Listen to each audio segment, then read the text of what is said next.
My dearest brothers and sisters. This is Hakann speaking. I love you very much and I am happy that I am once again able to connect with you. Today I would like to introduce a spiritual and self-healing path to you. It is very simple but also deceptively deep and powerful. I call it the observation path. The entirety of this path is the following exercise. Whenever a thought or emotion comes up, observe it, without trying to suppress or judge or change it. That's it. That's the observation path. There are various paths and practices already known on your world that are similar to this. From my perspective, what makes the observation path slightly different is that it invites you to observe your thoughts and emotions say 100 times a day, for say 2 seconds each. These numbers are not set in stone.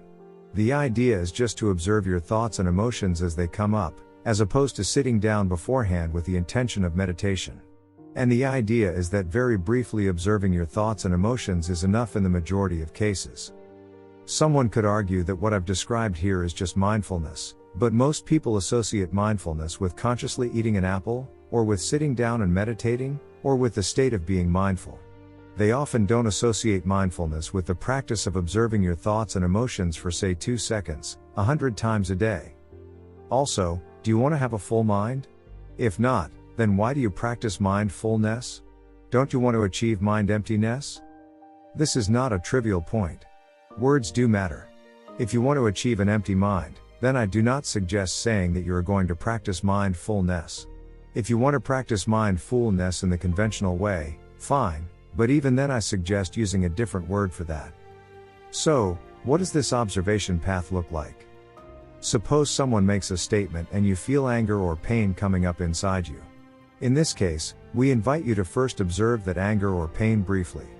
Doing so opens the door to responding consciously, as opposed to just reacting unconsciously or lashing out unconsciously. Or suppose that a thought arises in you along the lines of those people are evil and wrong or this is good, that is bad.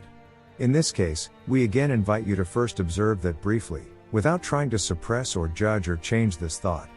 This brief moment of observation again opens the door to making conscious decisions and acting in conscious ways. Maybe you agree with these thoughts, maybe you do not, but in any case this may help you to act consciously. Or suppose that a thought arises that says I must do the dishes today. You can just observe this thought. Maybe in time, you will realize that in fact it is not true that you must do the dishes, because no one is coming to arrest you if you fail to do so.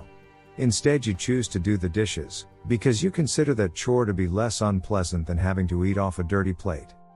Just because two choices are both unpleasant, doing the dishes, as well as not having a clean plate, doesn't mean that it's not still a choice you're making. This may sound trivial, but if you continually tell yourself that you must do all kinds of things, then you may feel trapped and stressed. Whereas if you continually tell yourself that you choose to do things, then you may feel significantly more happy and more free.